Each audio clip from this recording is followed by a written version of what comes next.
السلام علیکم، آپ دیکھ رہے ہیں ہو کیا رہا ہے۔ میں ہوں Faisal Abbasi, group editor 92 News. Irshad Ahmed Arif sahab ساتھ ہیں۔ شکریہ ارشاد صاحب آپ کا۔ پاکستان میں سینٹ کے انتخابات کو لے کر پاکستان کی سیاسی جماعتیں اپنے امیدوار سامنے لا رہی ہیں، بلکہ لا چکی ہیں، اور کاغذات نامزدگی اور اس کے بعد اسکروٹنی کا عمل بھی جاری ہے۔ جو اعظم سواتی ہیں پی ٹی آئی کے جنرل نشست سے، ان کی جو انتخابات ہیں، کاغذات نامزدگی ہیں، اس سے متعلق فیصلہ آ گیا، ان کو منظور کر لیا گیا ہے، اور اب یہ سلسلہ جاری ہے۔ دیگر جماعتیں بھی اپنے جو گھوڑے ہیں وہ میدان میں لا چکی ہیں، لیکن موجودہ جو پاکستان کے اندر سیاسی ایک ہیجانی کیفیت ہے، اس میں سینٹ انتخابات سے بھی اندازہ ہو جائے گا کہ وہ جو پارلیمانی پارٹیز ہیں، یا جو پارلیمانی یا ایم پی ایز یا ایم این ایز بیٹھے ہیں، ان کا جھکاؤ اس حکومت کی طرف کتنا ہے، اور کتنی سپورٹ، خاموش سپورٹ بھی اس حکومت کو حاصل ہے۔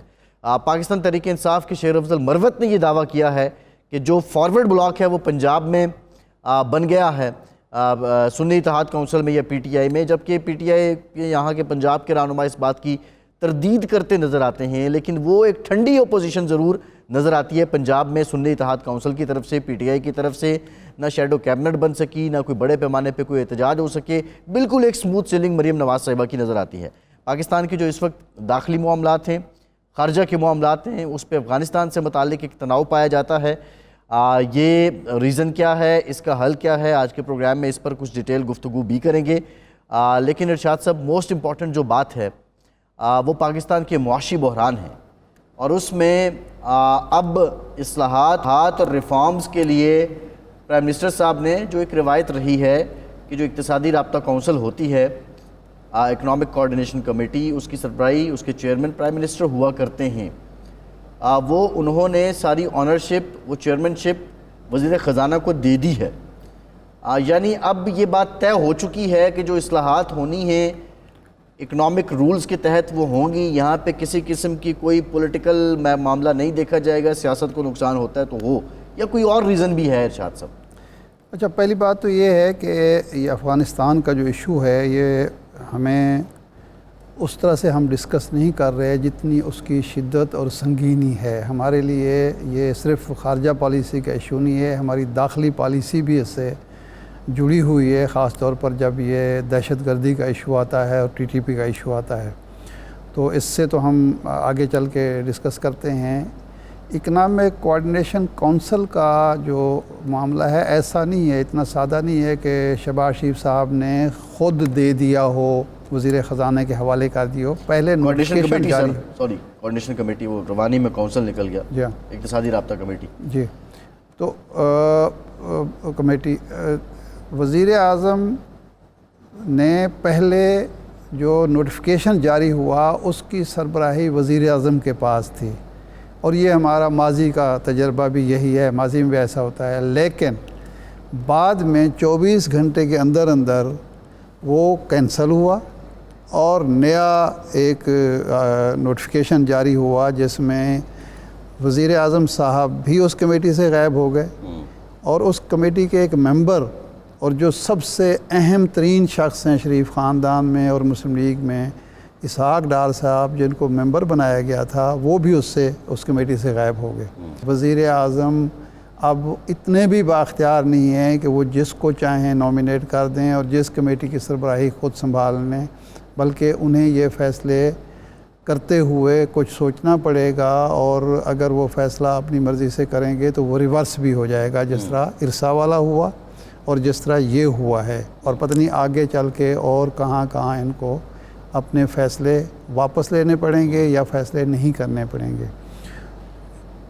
یہ جو وزیر خزانہ صاحب باہر سے درآمد کیے گئے ہیں، اب دیکھنا یہ ہے کہ ایسی صورتحال میں جب اسحاق ڈار صاحب بھی غالباً اس سے راضی تو نہیں ہوں گے کہ ان کو وزارت خزانہ نہیں مل سکی اور ان کو کوارڈینیشن کمیٹی کا ممبر بنا کے پھر فارغ کر دیا گیا، اور شہباز شریف صاحب نے بھی یہ سینے پر پتھر رکھ کر ہی یہ فیصلہ کیا ہوگا کہ چلو جی میں اپنے آپ کو وڈرا کرتا ہوں اور وزیر خزانہ کے حوالے یہ سارے معاملات کرتا ہوں۔ ایک تو یہ پہلو ہے اس کا۔ دوسرا پہلو یہ ہے کہ پہلے مسلم لیگ یہ کہہ رہی تھی کہ ہم نے ریاست بچانے کے لیے اپنی سیاست قربان کر دی، ریاست تو اب بچ چکی ہے، اب جو انہوں نے سیاست قربان کرنی ہے وہ اس کی قیمت کیا ہوگی، کس کے عوض سیاست قربان کرنی ہے، یہ ایک پہلو ہے۔ اس کی وجہ سے مسلم لیگ کے اندر ایک واضح تقسیم ابھرتی نظر آ رہی ہے، اور لگ رہا ہے کہ جی ایک وہ گروپ جو نواز شریف صاحب کا آپ کہہ لیجئے، نواز شریف صاحب کے حامی کو کہہ لیجئے، جو سمجھتے ہیں کہ نواز شریف صاحب، پہلے ہم نے سیاست کی قربانی دی، پھر ہم نے نواز شریف صاحب کی قربانی دی، اور اب مزید ہمیں قربانی دینی پڑ رہی ہے کہ ہم ٹارگیٹ ہوں گے عوام کی ناراضگی کا، عوام کے غصے کا، کیونکہ جو مہنگائی ہوگی، جو بے روزگاری ہوگی، جو مسائل کھڑے ہوں گے وہ تو ہمیں فیس کرنے پڑیں گے جی، لیکن جو فوائد ہوں گے وہ پتہ نہیں کوئی سمیٹے گا یا نہیں سمیٹے گا، کون سمیٹے گا۔ ارشاد صاحب اس پہ مزید بھی بات کرتے ہیں، ایک بریک کے بعد سینیٹر مشاہد حسین سید صاحب بھی ہمیں جوائن کریں گے، ان سے بھی ہم جانیں گے، ظاہر ہے ان کی جماعت ہے، ان سے متعلق یہ سوال تو اٹھتا ہے، یہ سوال تو اٹھ رہے ہیں۔ بریک کے بعد بات کرتے ہیں۔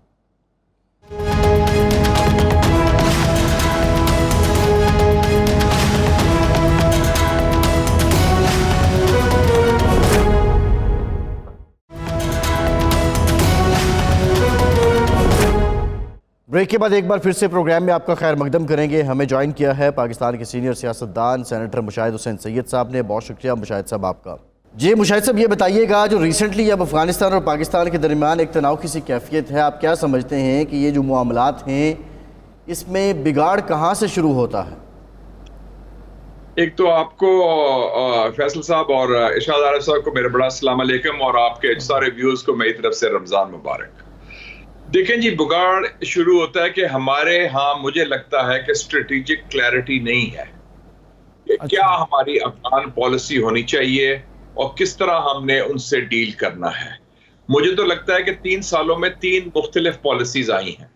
ایک 15 اگست 2021 سے پہلے جب امریکہ کا قبضہ تھا، آکوپیشن فورس کی امریکہ کی، تو اس وقت ہم جو گڈ طالبان کہتے تھے، یعنی کہ افغان طالبان، ان کے ساتھ ہم ان کو حمایت بھی کرتے تھے، ان کو ہم نے میزبانی بھی کی، ان کی ہم نے مدد بھی کی۔ پھر 15 اگست 2021 کے بعد جن کو ہم بیڈ طالبان کہتے تھے، یعنی کہ ٹی ٹی پی، ان سے ہم نے مذاکرات بھی کیے، باقاعدہ ہائیسٹ فوجی لیول کے اور ہائیسٹ سیاسی لیول کے، اور ہم نے ہمارے جو لیڈرشپ ہے، ملٹری لیڈرشپ، جرنیل، دوسرے لوگ باقاعدہ سے مذاکرات کرنے قابل بھی گئے، اور اس کی مجھے یاد ہے کہ بریفنگ بھی ہمیں دی گئی تھی 5 جولائی 2022 کو پارلیمنٹ کے نیشنل سیکیورٹی کمیٹی میں، جس میں جنرل باجوہ تھے، جنرل فیض کو کمانڈر تھے، اور جنرل ندیم ISI چیف تھے۔ اور اب نوبت یہ آ گئی کہ ہمیں ان کو ان کے ٹھکانوں پر جو دہشت گرد کے اڈے ہیں ادھر بمباری کرنی پڑی ہے، یعنی کہ پچھلے 5 سالوں میں 3 ہمسایوں کے ساتھ ہماری جھڑپیں ہو چکی ہیں۔ انڈیا نے تو خود کی تھی پلوامہ میں، لیکن ایران کے ساتھ پچھلے دنوں ہوئی ہے، اب افغانستان کے ساتھ ہوئی ہے۔ تو یہ کوئی اچھے تسلی بخش صورتحال نہیں ہے افغانستان کے حوالے سے۔ ہماری اسٹریٹجک کلیئرٹی ہونی چاہیے، ہمارے مذاکرات ہونے چاہیے۔ فوجی ڈنڈے کے ذریعے یہ حل نہیں ہوگا، یہ بمباری سے حل نہیں ہوگا۔ بمباری تو امریکہ نے بڑی کی تھی، بمباری تو سوویت یونین نے بڑی کی تھی، بمباری کے وہ عادی ہیں، اور وہ لڑنا ہے وہ جانتے ہیں، باقی اور کام نہیں جانتے ہیں۔ تو ہمیں ایک ریجنل اپروچ کی ضرورت ہے۔ ریجنل اپروچ سے مراد ہے کہ جو ہمارے ہمسائے ہیں، افغانستان کے 6 ہمسائے ہیں، Pakistan, Iran, China, Tajikistan, ترکمنستان، Uzbekistan, اور اس کے علاوہ چین کے ساتھ ہم جو خاص طور پہ ان کے گڈ آفیسز استعمال کریں تاکہ کچھ معاملات طے کریں، کیونکہ ان کی تشویش بھی وہی ہے 6 ہمسایوں کی جو ہماری ہے، کہ افغانستان کی سرزمین کسی اور کے خلاف دہشت گردی کے لیے استعمال نہ ہو۔ تو یہ بہت ضروری ہے کہ یہ معاملات ہم ریسٹور کریں ان سے اپنا تعلقات۔ مشاہد صاحب، چین تو وہاں سرمایہ کاری کر رہا ہے، ترکی بھی سرمایہ کاری کر رہا ہے، اور ملک بھی ہمارے لیے تو ایک بہت بڑی اپرچونٹی افغانستان ہمیشہ سمجھا گیا ہے، سرمایہ کاری کے لیے بھی اور سنٹرل ایشیا تک رسائی کے لیے بھی۔ تو آپ جو فرما رہے ہیں، یہ جو کلیئرٹی ختم ہوئی یا کلیئرٹی نہیں آ رہی، اس کی وجہ کیا ہو رہی ہے اور کیوں ہو رہی ہے؟ اور دوسرا یہ وزیر دفاع ہمارے فرماتے ہیں کہ ہم افغان ٹرانزٹ ٹریڈ پر بھی نظر ثانی کر سکتے ہیں۔ اگر ہم یہ ٹرانزٹ ٹریڈ انڈیا سے ختم کر دیتے ہیں تو یہ افغانستان کے لیے تو یہ فائدہ مند ہوگی، ہمارے حق میں ہوگا یہ معاملہ؟ مجھے تو سمجھ نہیں آتی کہ افغانستان آپ کے لیے ایک منڈی ہے, افغانستان آپ کے لیے ایک پورا ایک ملک ہے جو لینڈ لاکڈ ہے, وہ ڈپینڈ کرتا ہے ٹریڈ ٹرانزٹ ٹریڈ کے لیے گوادر کے ذریعے. گوادر 900 کلومیٹر دور ہے کندہار سے, اور ایران افغانستان کی تجارت پہلی دفعہ پاکستان افغانستان تجارت سے بند ہو گئی ہے, زیادہ بڑھ گئی ہے. تو یہ جو معاملہ ہے کہ ہم ان کو سزا دینا چاہتے ہیں کہ جی ہم اگر یہ کریں گے تو ہم بند کر لیں گے. ایک طرف تو ہم ہندوستان سے تجارت کھولنے کی بات کر رہے ہیں, یعنی کہ تجارت کو سیاست سے ہم ڈیلنگ کر رہے ہیں. افغانستان کی صورتحال میں ہم کہتے ہیں کہ نہیں, چونکہ انہوں نے یہ کام کیا تو ہم ان کا وہ بند کر دیں گے, تو ہم آرڈر بھی. تو یہ مجھے دور معیار بھی نظر آ رہے ہیں, اور یہ غلط پالیسی ہے یہ میرے خیال میں یہ نیرو مائنڈڈنس کی بنیاد پر ہے. ہم اپنے اتنا جو گڈ ول گین کیا تھا 40 سال سے ہم ماڈل میزبان رہے ہیں, ہم سارا گڈ ول ختم کر رہے ہیں. ترکی کی تجارت بڑھ رہی ہے افغانستان سے, ایران کی بڑھ رہی ہے, چائنا نے ان کو تسلیم بھی کر لیا ڈی فیکٹو. ابھی میں ماسکو ہو کے آ رہا ہوں, ادھر بھی انہوں نے کہا ہے کہ ہم بھی افغان طالبان سے تعلقات رکھیں گے. تو صرف ہم رہ گئے جو ہم سے کئی سالوں کے تعلقات تھے, اب وہ بگاڑ ڈال کے ہم نے سارا کچھ لوز کرنا ہے. مجھے سمجھ نہیں آتی اس منطق کی. لیکن سر یہ ٹی ٹی پی کا حل کیا ہے؟ ٹی ٹی پی تو ہمارے لیے مسئلہ ہے, اور ٹی ٹی پی سے نمٹنے میں اگر افغان طالبان یا افغان گورنمنٹ مددگار نہیں ہے ہمارے لیے, تو پھر ہم کیا کریں؟ آپ ریجنل اپروچ کریں. پہلی بات ہے کہ پہلے خود آپ نے ٹی ٹی پی سے باتیں کی, آپ نے سرکاری مذاکرات کیے, آپ کے D G I S I جا کے ان کو ملے, ان کے امیر المومنین جو بھی ہیں ان کے ٹی ٹی پی کے قابل میں, ان سے مذاکرات ہوئے. پھر آپ نے ان کو لے کے بھی آئے پاکستان کے اندر. تو یہ اور وہ پالیسی مجھے یاد ہے کہ اس میں ڈیبیٹ بھی ہوئی تھی پارلیمنٹ کے اندر, اور کئی لوگوں نے تحفظات کا بھی اظہار کیا تھا. تو میرے خیال میں ہماری ایسی کہتا ہوں اسٹریٹجک کلیئرٹی نہیں ہے اس ایشو پر. تو اب اس وقت آ گیا ہے کہ ہم ایک سفارتی سطح پر ایک ریجنل علاقائی اپروچ کریں. دیکھو سب ایشوز جو ہیں معاملات جتنے بھی ہمسائے ہیں افغانستان کے, ان کے یہی ایشوز ہیں. چائنا ہو, ایران ہو, اور تاجکستان اور ترکمانستان اور ازبیکستان ہو, اور پاکستان تو ہے ہی ہے, اور روس بھی. تو ابھی بھی ان کے یہاں ایک دہشت گردی کا واقعہ اتنا بڑا ہوا ہے ماسکو میں. تو میں سمجھتا ہوں ان کو مل کے ہمیں سفارتی حل ڈھونڈنا پڑے گا اور پریشر ڈالنا پڑے گا. ہم اکیلے نہیں کر سکتے. یہ یاد رکھیں کہ ایک نئی صورتحال پیدا ہوگی یہ پاکستان کے حوالے سے, جو ہمارا اندرونی دہشت گردی کا ایشو ہے بلوچستان سے, وہ اب منسلک ہو گیا ہے ایران کے ساتھ, کیونکہ بی ایل اے کے اڈے ہیں ایران کے اندر, اور جو افغانستان کے حوالے سے ٹی ٹی پی کے اڈے ہیں افغانستان میں, اور وہ خیبر پختونخوا میں ڈی سٹیبلائز کر سکتا ہے. تو ہمارا اگر مسئلہ یہ حل کرنا ہے دہشت گردی کا, ایک تو ہم خود بھی کلیئر ہوں, نیکٹا کو آگے لائیں. ہماری کاؤنٹر ٹیرر اسٹریٹجی مجھے نظر نہیں آتی ابھی لگتی. تو ہم یہ بھی کام کریں اندرونی لیول پر, اور ہمارے ہمسایوں کے ساتھ مل کے اور علاقائی حوالے سے ہم سفارتکاری کے ذریعے یہ مسئلہ حل کروائیں. مشاہد صاحب, اندرونی سیاست پہ بھی تھوڑا سا آپ سے رہنمائی چاہیے. وزیر اعظم صاحب نے ایک اکنامک کونسل بنائی جو ہوتی ہے ہمیشہ, اس کے چیئرمین بنے, نوٹیفیکیشن ہوا, 24 گھنٹے میں وہ خود بھی نکل گئے اس سے, اور وزیر خارجہ اسحاق ڈار صاحب کی ممبرشپ بھی غائب ہوگی, اور وزیر خزانہ نے اس کی چیئرمین شپ سنبھال لی. تو آپ اس کو کس نقطہ نظر سے دیکھتے ہیں؟ میرے خیال میں اسلام آباد کے ارد گرد کے کئی شہر ہیں, کبھی ایک لاہور بھی ہے, کوئی راول پنڈی بھی ہے, پھر جو اب ایک ایوان صدر بھی ہے. تو اب میرے خیال میں ملٹیپل پاور سینٹرز ہیں ادھر, تو اس کے مطابق ان کو کرنا پڑا ہے. لیکن یہ اپنا ان ایشوز پر تو ان کو چاہیے کہ مشاورت کریں اور ایک پختہ فیصلہ کریں کہ کیا کرنا ہے. کہ ہر روز یو ٹرن تو ٹھیک نہیں ہے نا, کہ آج یہ ہوا, کوئی نہ کوئی واقعہ ہو جاتا ہے, وہ اعلانات کرتے ہیں پھر وہ واپس لینے پڑتے ہیں. اس سے تاثر بھی غلط جاتا ہے بیوروکریسی کو بھی, کہ یعنی کہ یہ کوئی nobody is in charge, nobody is in control. تو وہ اچھا تاثر نہیں جاتا گورننس کے حوالے سے. آپ کے خیال میں نواز شریف صاحب جو وزارت عظمیٰ کے منصب پہ نہیں آ سکے, حالانکہ نعرہ تو وزیر اعظم نواز شریف کا لگ رہا تھا, تو اس کی وجہ بھی یہی ہے کہ باس کا فیصلہ نہیں ہو پا رہا, ریئل باس؟ میں نے تو آپ کو پتا ہے الیکشن سے 3 مہینے پہلے کہہ دیا تھا کہ بہتر ہے کہ میاں صاحب پریزیڈنٹ بن جائے, پرائم منسٹر کی بات نہ سوچیں, کیونکہ حالات تبدیل ہو چکے ہیں.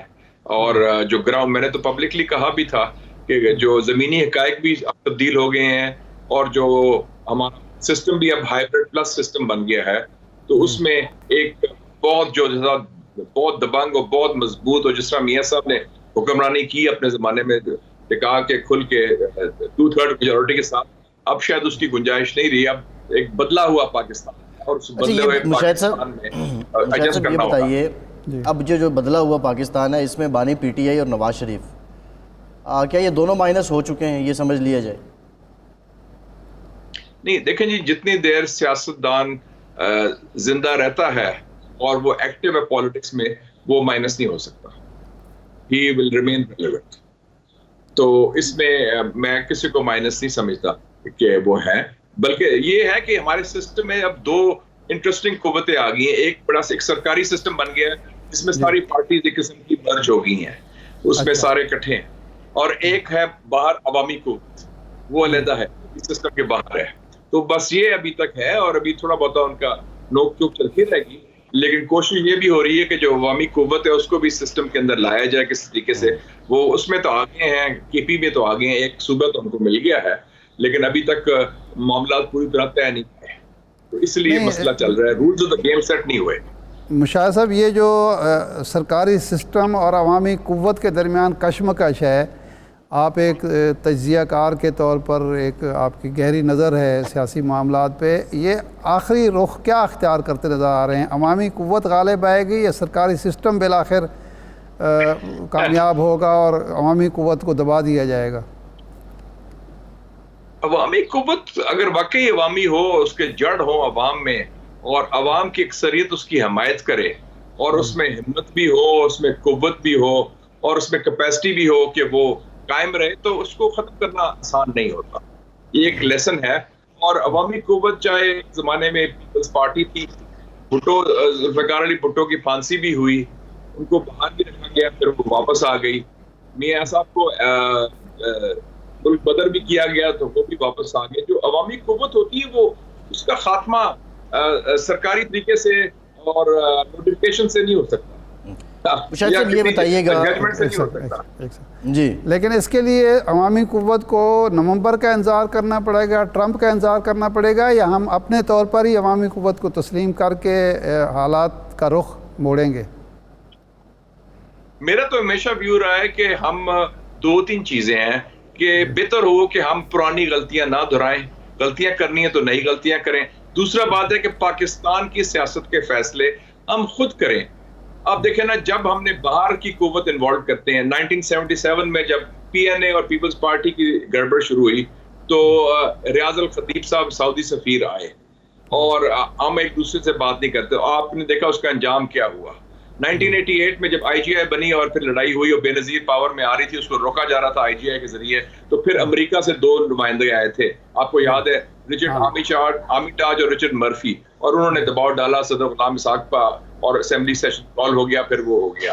اور پھر اب بھی دیکھا آپ نے کہ جب میاں صاحب بھی ملک سے باہر گئے تھے، جب واپس آئے تو سعودی عربیہ سے، تو پھر چیز چینج ہوگی. مشرف صاحب باہر تھے، میاں صاحب اندر تھے، اور زرداری صاحب صدر بن گئے.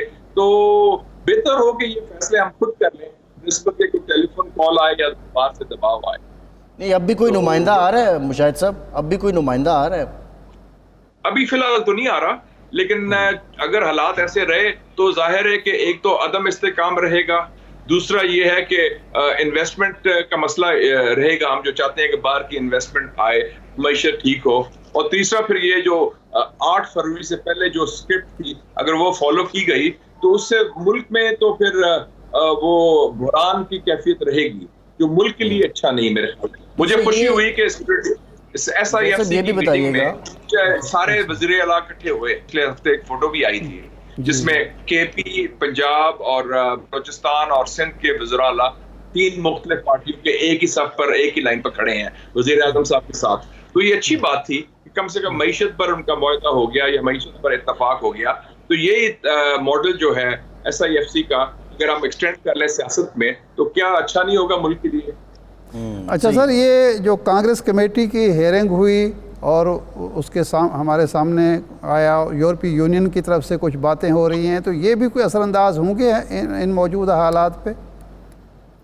لیکن یہ تو ایک افسوسناک بات ہے کہ ہمارے اب اندرونی مسائل جو ہیں، چونکہ ہم حل نہیں کر سکے، اگر الیکشن کمیشن صحیح بر وقت فیصلے کر لیتی, ہمارا سسٹم بھی فیصلے کر لیتا کہ دیکھیں جی جو ہوا, جو جس کا مینڈیٹ ہے الیکشن میں ہم اس کو تسلیم کریں, ان کو حکومت آرام سے دے دیں, ان کی جو سیٹیں بنتی ہیں خواتین کی وہ دے دیں, اور ان کے جو سیاسی قیدی ہیں وہ رہا کر دیں. تو یہ نوبت نہیں آنی تھی کہ ہمارا کیس اب واشنگٹن میں ڈسکس ہو رہا ہے, برسلز میں ڈسکس ہو رہا ہے, لنڈن میں ڈسکس ہو رہا ہے.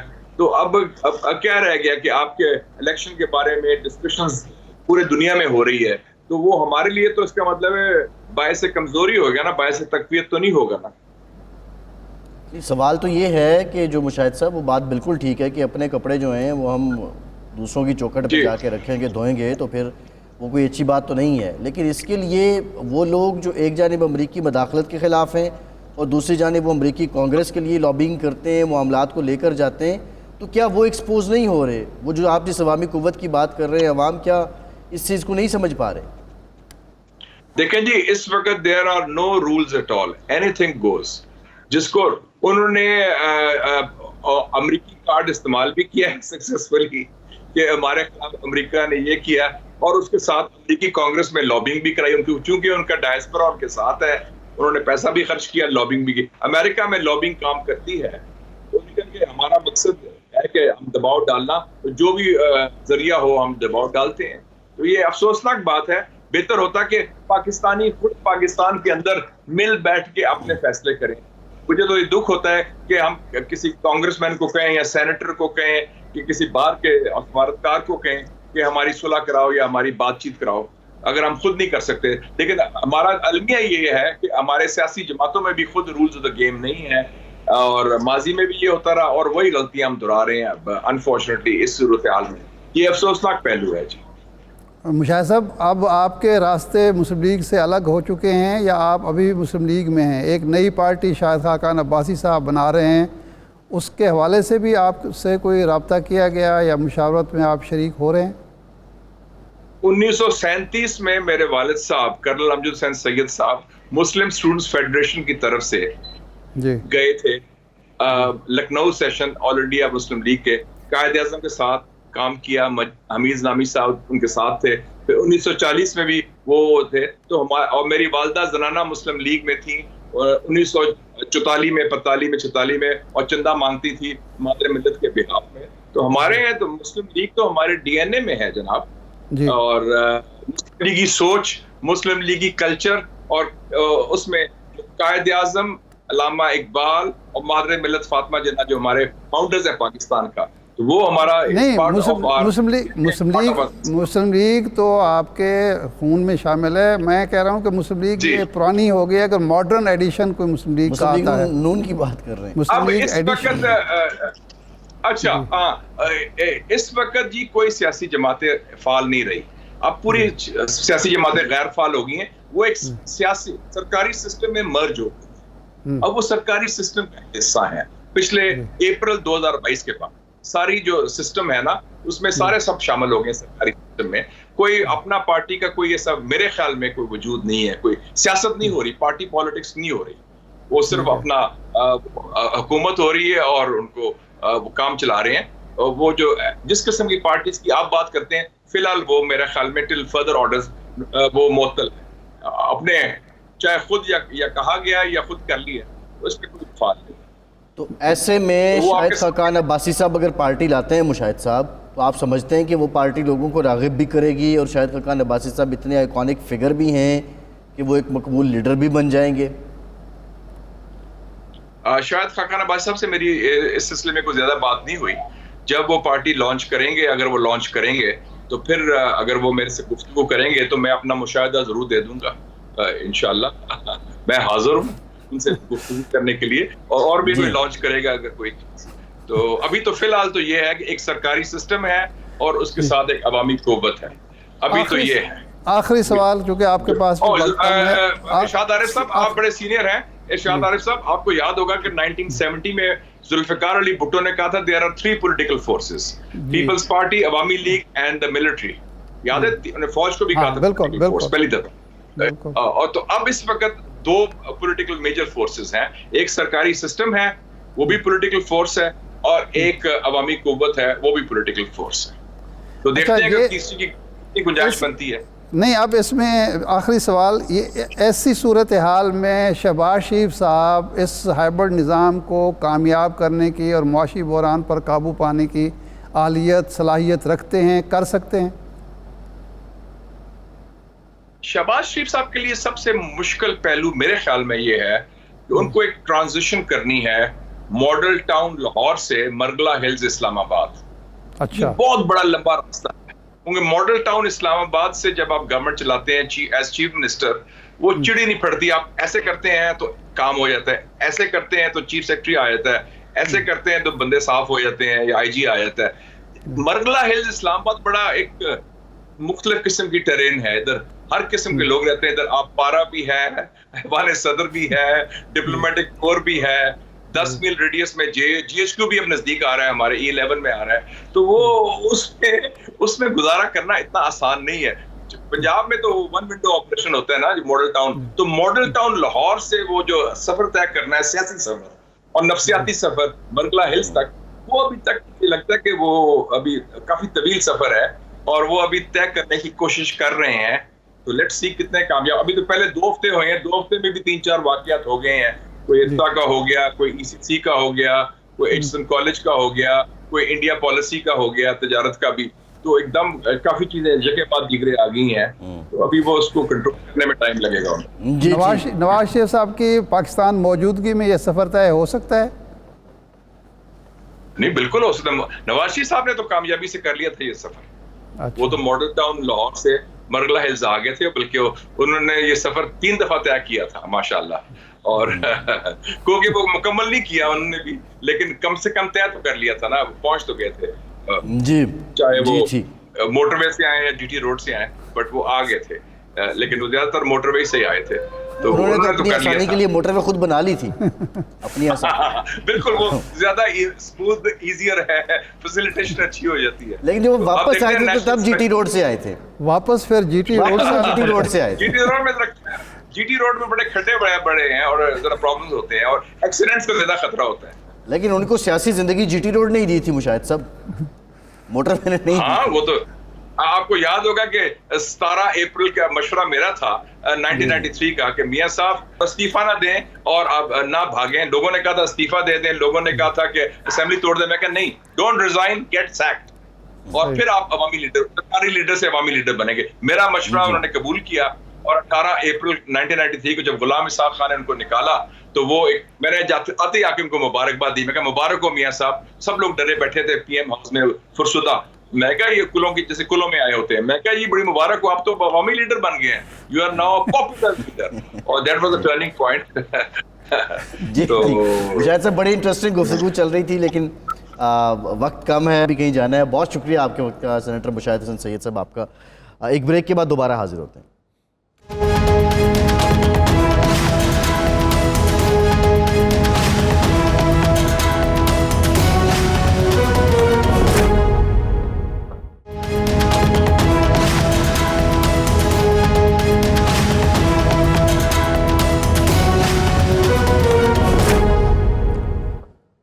بریک کے بعد ایک بار پھر سے آپ کو خوش آمدید کہیں گے. ہمیں جوائن کیا ہے سنی اتحاد کونسل کے MP ندیم قریشی صاحب نے. قریشی صاحب بہت شکریہ آپ کا. قریشی صاحب اب بڑے کلیدی رہنما ہیں PTI کے، اور PTI کے ہی رہنما ہیں، سنی اتحاد کونسل کے MNA ہیں شیر افضل مروت صاحب. انہوں نے دعویٰ کیا ہے کہ پنجاب میں جو آپ کی جماعت ہے اس میں فارورڈ بلاک بن چکا ہے اسمبلی میں.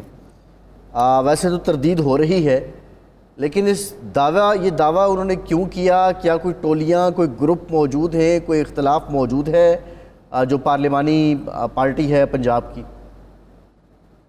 بسم اللہ الرحمن الرحیم. بہت شکریہ آپ کو سب کو رمضان شریف کی مبارک. میں گزارش کروں، شیر افضل مروت صاحب ہمارے شیر ہیں، بلکہ ببر شیر ہیں، کاغذی شیر نہیں ہے، اوریجنل والے شیر ہیں. انہوں نے ثابت کیا ہے. میں آپ کو یقین دلاتا ہوں پاکستان تحریک انصاف کے تمام اراکین اسمبلی جو پنجاب میں وہ انٹیکٹ ہے الحمدللہ. بلکہ ہم آپ کو ہو سکتا ہے کوئی سرپرائز بھی دے دیں. ہمارے ساتھ بہت سارے ایسے دوست جو PMLN کی بینچز پر ہیں وہ موجود ہیں اور وہ رابطے میں ہیں. کیونکہ اس بار کے جو انتخابات تھے اس میں ایک چیز بڑی واضح ہوئی ہے کہ عوامی مینڈیٹ سے محرومی نے PMLN کی صفوں میں ایک بہت ساری دل برداشتگی اور ان میں فرسٹریشن پیدا کی ہوئی ہے. میں آپ کو یقین دلاتا ہوں پاکستان تحریک انصاف پنجاب کا ایک بھی رکن اسمبلی جیسے انہوں نے قائد اعوان کے انتخابات میں ووٹ اپنا کاسٹ کیا, جیسے انہوں نے اسپیکر کے انتخابات میں ووٹ کاسٹ کیا, ہمیں انشاءاللہ تعالیٰ 3-4-5 لوگوں کی حمایت حاصل ہوگی جو ہمارے ساتھ بظاہر نہیں ہے لیکن وہ ہمارے کینڈیڈیٹ پر عمر چیمہ صاحب کر رہے ہیں. قریشی صاحب دعویٰ تو آپ کے لوگ کر رہے ہیں, شیر افضل مروت دعویٰ کر رہے ہیں. قریشی صاحب بات یہ ہے کہ ان کی حکومت بن گئی ہے اور بڑی بھاری اکثریت سے ان کی حکومت ہے, مریم صاحبہ روزانہ دورے کر رہی ہیں, تو وہ کیوں فرسٹریشن کا شکار ہیں؟ دیکھیں میں آپ کو گزارش کر دوں, ان میں بہت سارے لوگ اس طرح کے ہیں جن سے مریم نواز صاحبہ نہ رابطے میں ہیں نہ ملاقات چاہتی ہیں. گورنمنٹ بننے کی حد تک وہ ایک معاملہ تھا. اب آپ یقین کریں PMLN کی ہمیشہ سے یہ ریت رہی ہے کہ اپنے مخالف پہ جتنی توجہ دیتے ہیں اپنے دوستوں کو اتنی توجہ نہیں دیتے, اور اپنے مخالف پہ توجہ دیتے ہیں مخاصمت والی, اختلاف والی, رنجش والی, دشمنی والی. اور ان کے دوست ہمیشہ ان کی محبت سے, ان کی صحبت سے, ان کی توجہ سے محروم رہتے ہیں. میں آپ کو ایک تو شیر افضل مروت صاحب کے حوالے سے بتا دوں, مجھے لگتا ہے خان صاحب نے نا کوئی بغیر سحری کے روزہ رکھ لیا ایک آدھ, کیونکہ وہ اسموکنگ بہت زیادہ کرتے ہیں. ہو سکتا ہے افطاری کے بعد ان کا فیوریٹ برانڈ بھی نہ ملا ہو, انہوں نے یہ خبر جاری کر دی. ایسا نہیں ہے. اب ہاتھ کنگن کو عرضی کیا چند دن کی بات ہے. پاکستان تحریک انصاف کا جو اس وقت جو ہمارا اس وقت ٹیمپو ہے, اور جس طرح سے اراکین اسمبلی اب ماشاءاللہ نیشنل میں بھی اور پروونشل میں بھی اپنا رول پلے کر رہے ہیں, اور کانسٹیٹیوشنلی, ڈیموکریٹکلی اور دستور کے مطابق بطور اپوزیشن. یہ بتائیں کہ آپ کے جو بعض ارکان اسمبلی کو پر نوازشات ہو رہی ہیں حکومت کی طرف سے, کچھ مراعات مل رہی ہیں, تو یہ بھی اسی کا سلسلے کی کڑی ہے جو آپ کہہ رہے ہیں کہ وہ اپوزیشن پہ زیادہ نوازشات کرتے ہیں اور اپنے ممبران کو بھول جاتی ہیں مریم صاحبہ؟ نہیں, میں نے نوازشات کی بات کی. میں نے گزارش یہ کی ہے کہ PMLN مائنڈ سیٹ ہے, جو PMLN کا گورنمنٹ میں جو سوچ ہے وہ یہ ہوتی ہے کہ اپنے مخالفوں کو جبر کے ذریعے, اپنے مخالفوں کو ظلم کے ذریعے, اپنے مخالفوں کو استحصال کے ذریعے باہر سے لگایا جائے. اور اگر ان حالات میں کوئی بھی رکن جو پاکستان تحریک انصاف منتخب ہے وہ کسی بھی طرح سے اگر موجودہ گورنمنٹ کے ساتھ اپنی کنگیاں بڑھائے گا تو وہ اپنی سیاست کے تعبیر میں ڈھیل ٹھوکے گا. شاید بڑی لوگ حکومتی عہدوں پر براجمان ہے, وہ عوامی حمایت سے آ رہی ہے کہ آپ مجھ سے بہتر سمجھتے ہیں, عباسی صاحب بھی سمجھتے ہیں. ووٹ ایک ایسی طاقت ہے جو پولیٹیکل بندے کو, سیاستدان کو ایک انرجی دیتا ہے. ووٹ سیاستدان کی پالیٹکس میں آکسیجن کا درجہ رکھتا ہے. یہ جو 8 فروری کے بعد منتخب ہوئے ہیں لوگ, وہ 9 فروری کو ہوئے, 10 کو ہوئے, 11 کو ہوئے, اور ابھی تک وہ سیریز چل رہی ہے.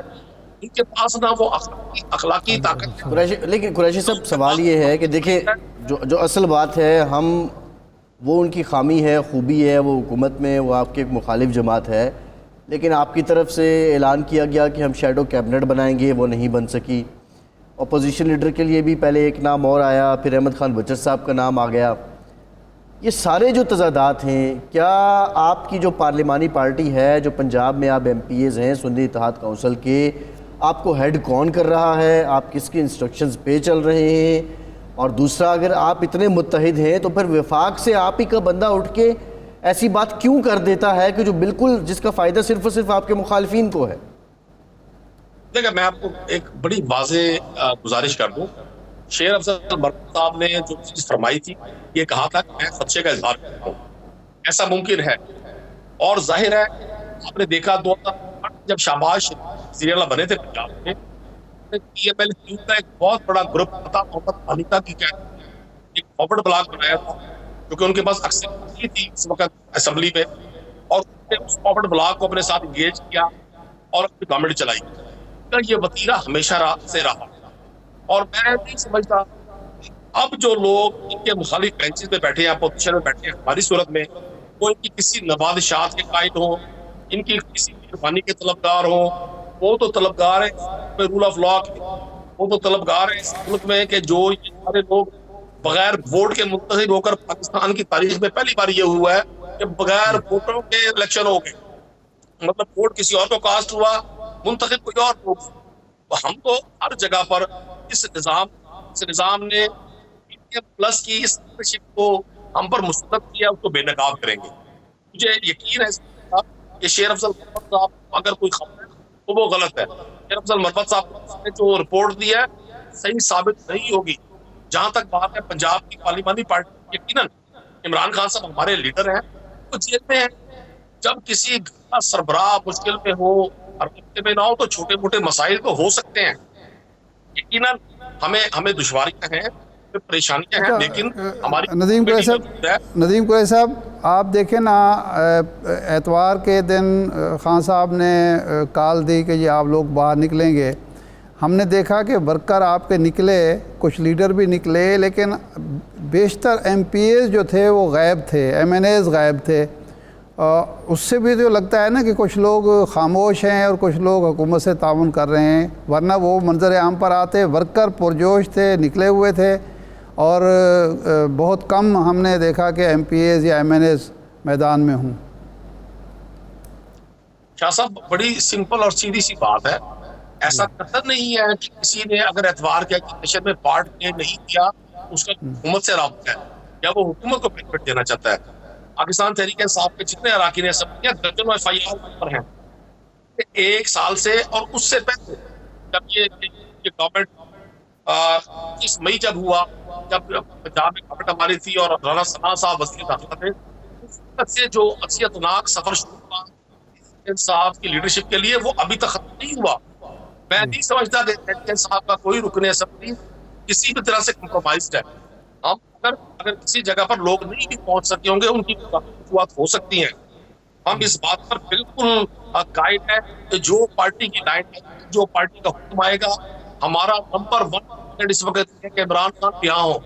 ہمارا نمبر 1 ٹارگیٹ ہے کہ جو ہمارے سابق اراکین اسمبلی، سابق گورنر، خواتین، ہماری جو لیڈرشپ ناجائز جیلوں میں وہ رہا ہو.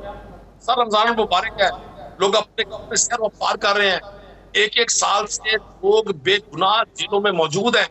ہمارا ٹارگیٹ نمبر 1 ہے، اور اگر کوئی رکن اسمبلی اس ٹارگیٹ کو اپنی فوقیت نہیں دے گا، میں نہیں سمجھتا کہ وہ طریقے انصاف کے ساتھ مخلص ہے. 2 اپریل کو 2 اپریل آ رہا ہے، سینٹ کے الیکشن ہے، پتہ چل جائے گا. آپ کے خیال میں کتنی سیٹیں آپ کی جو اسٹرینتھ بنتی ہے، کتنی سیٹیں آپ لے لیں گے؟ سیٹیں آپ کی پوری ہوں گی سینٹ میں، کم ہوں گی یا بڑھ جائیں گی؟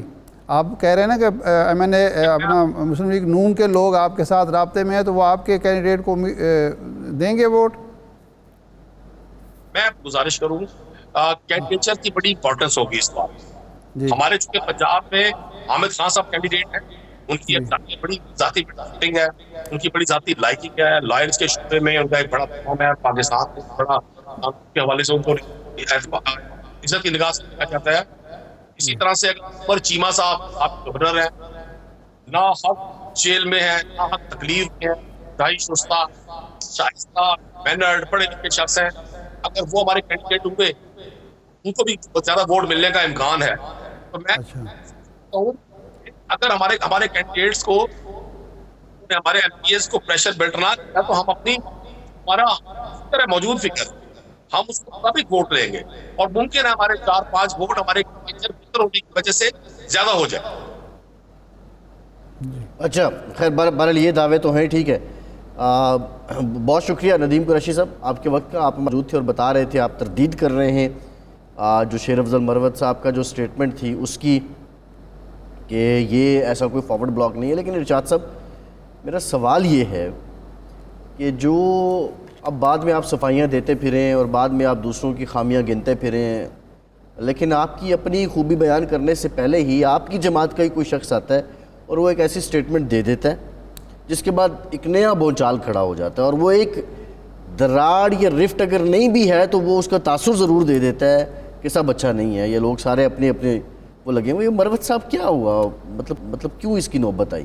مروت صاحب میرا خیال ہے ان گائیڈڈ میزائل ہیں، جب چلتے ہیں تو پتہ نہیں چلتا کہ کس طرف ان کا رخ ہوگا. بظاہر تو یہی لگ رہا ہے ان کے بیانات سے. وہ 4 بیانات جو ہیں وہ پارٹی کے حق میں دیتے ہیں، 5واں کوئی نہ کوئی بیان ضرور ایسا دیتے ہیں جس کی ہر طرف سے تردید کرنی پڑتی ہے. اب تو یہ تو پارٹی کا فرض بنتا ہے یا پارٹی کی ذمہ داری ہے کہ وہ نہیں. ہم لاہور بیٹھے نا, ہمارے پاس یہ اطلاع فارورڈ بلاک والی نہیں ہے, نہ کسی صحافی سے سنی, نہ کسی ایسے دوست سے سنی جو اس پنجاب اسمبلی کی بیٹ کور کرتا ہے. یعنی میرا ایک سوال ہے, 5-6 لوگوں کے بارے میں یہ تو اطلاع آئی کہ سنی اتحاد کونسل میں شامل نہیں ہوئے, وہ بھی 4-5 لوگ, میکسیمم 6 لوگوں کی اطلاع تھی اور انہوں نے فائدہ اٹھایا. لیکن سنی اتحاد کونسل میں شمولیت کے بعد کوئی فارورڈ بلاک بنائے ہمارے کم از کم کسی کے علم میں نہیں ہے. دیکھیں میں تو بڑا لیکن میرا خیال ہے اور موضوعات ہمارے پاس بہت زیادہ ہیں, ان کا جس چیز کا جواب پارٹی کی طرف سے یا پارٹی کے ایک لیڈر کی طرف سے ہمیں مل گیا ہے, اس پہ وقت کیوں ہم ضائع کریں. یہ سوال بھی پارٹی لیڈر نے اٹھایا تھا, لیکن میں صرف ایک اس سے ہٹ کے ارشاد صاحب میرا یہ تھا کہ ایک لغو جملے نے پاپولر کر دیا, پارٹی کے نائب صدر ہیں, ٹھیک ہے, اس کے بعد ٹکٹ بن گیا, آپ فاضل ممبر ہو گئے نیشنل اسمبلی کے, پارٹی آپ پہ ٹرسٹ کرتی ہے, لوگ آپ کو یقین کرتے ہیں, فالوورز ہیں, کم از کم کوئی بات تو سنجیدہ کر لیا کرے. چلو خیر شاہ صاحب, دوسرا جو معاملہ ہے ایک اور بڑی انٹرسٹنگ کیا بلکہ افسوسناک, HSN کالج, اس کے پرنسپل انہوں نے استعفیٰ دے دیا, اور بورڈ کے ایک اور ممبر ہیں سید بابر, انہوں نے بھی استعفیٰ دے دیا, اور بنیادی وجہ جو بتائی جا رہی ہے کہ ان کا جو کام ہے اس میں کوئی رکاوٹیں ڈالی جا رہی تھی گورنر ہاؤس کی طرف سے. تو بہرحال وہ چلے گئے, اب وہ استعفیٰ انہوں نے دے دیا ہے. یہ مثال کیا قابل تقلید ہے, اور گورنر ہاؤس کیوں اس میں, آپ کے پاس کیا اطلاعات ہیں کہ کیوں وہ اس میں رکاوٹیں ڈال رہے ہیں؟ اچھا, اس میں گورنر تو اس لیے ہے کہ وہ بورڈ آف گورنر کا سربراہ ہیں, گورنر صاحب جو ہیں HSN کالج کے. اچھا, HSN کالج آپ کو پتہ ہے کہ وہ اشرافیہ کا ایک ادارہ ہے, اشرافیہ کے بچے وہاں پڑھتے ہیں, پڑھائی سے زیادہ ایٹیکیٹس ان کو سکھائے جاتے ہیں, اور HSonian ہونا اس ملک میں بڑا اعزاز سمجھا جاتا ہے, لوگ فخر کرتے ہیں. جس طرح راوین جو ہے گورنمنٹ کالج کے جو لوگ ہوتے ہیں وہ ان کا بھی ایک خاص افتخار ہوتا ہے. یہ بڑی حیران کن کہانی ہے کہ احد چیمہ صاحب جن پر اربوں روپے کی کرپشن کا الزام لگا اور وہ بیچارے کئی ماہ تک جیل میں بھی رہے, اور الزام غلط بھی ثابت ہوا, اور اس کے بعد وہ بری بھی ہو گئے اس سے. لیکن اس دوران جو کچھ ان کی جائیدادیں سامنے آئیں, جن کے آمدنی کے ذرائع ہے, اس سے یہ تو ہوا کہ وہ کھاتے پیتے, انہوں نے جو خود اپنا ماضی, اپنے خاندان, وراثت, اس سے وہ اچھے خاصے کھاتے پیتے گھرانے سے تعلق رکھتے ہیں, اور اسی وجہ سے ان کے بچوں کو 2 بچوں کو داخلہ بھی ملا کہ HSN کالج میں کوئی ایسا شخص کا بچہ داخل نہیں ہو سکتا, وہ کتنا ہی ذہین فتین کیوں نہ ہو, جس کا باپ غریب ہو یا افورڈ نہ کرتا ہو. اب جب وہ اسلام آباد میں پہلے مشیر بنے, اب وزیر بن گئے, تو ان کے بچے اسلام آباد منتقل ہو گئے. اب میرا خیال ہے ان کی بیگم صاحبہ جو ہیں وہ بھی سرکاری ملازم ہیں, بیوروکریٹ ہیں. اب انہوں نے کہا کہ جی میرے بچوں کی جو انرولمنٹ ہے وہ فریز کر دیں. اس حد تک تو بات سمجھ میں آتی ہے کہ چلو جی ٹھیک ہے, وہ اسلام آباد میں ہیں, وہ چاہتے ہیں, ناطہ ختم نہیں کرنا چاہتے HSN کالج سے, ان کا خیال ہے کہ شاید مجھے واپس آنا پڑے اور بچوں کو دوبارہ, تو انرولمنٹ فریز کرانا چاہتے ہیں. لیکن ساتھ ہی انہوں نے درخواست کی جی ان بچوں کی فیس بھی معاف کر دی جائے, اس 3 سال کی, جس دوران یہ پڑھ نہیں رہے, جس دوران وہ پڑھ نہیں رہے. تو جو HSN کالج کے پرنسپل جو بھی ہوتا ہے, ہم نے دیکھا ہے یہاں بڑے طاقتور سمجھا جاتا ہے. یعنی ایک صاحب عبدالعلی خان تھے, عبدالولی خان کے بھائی تھے, پھر ان کے بیٹے یہاں رہے ہیں, تو کسی کو جرت نہیں ہوتی تھی کہ یعنی گورنر اور اس سطح کے لوگ بھی ان سے بات فون پہ کرتے ہوئے بھی گھبراتے تھے, کیونکہ بڑے بااصول اور بڑے تمکنت اور وقار اور دبدبہ اور یہ چیزیں ہوتی تھیں. اب یہاں 2 معاملات ہو گئے کہ جی فریز بھی کریں اور فیس بھی معاف کریں. تو مائیکل تھامسن ہیں, غیر ملکی ہیں, انہوں نے ریجیکٹ کر دی درخواست. جی, گورنر صاحب نے بطور چیئرمین بورڈ آف گورنر وہ درخواست منظور کر لی اور 3 سال کی فیس، جس پر مائیکل تھامسن صاحب نے استعفیٰ دے دیا۔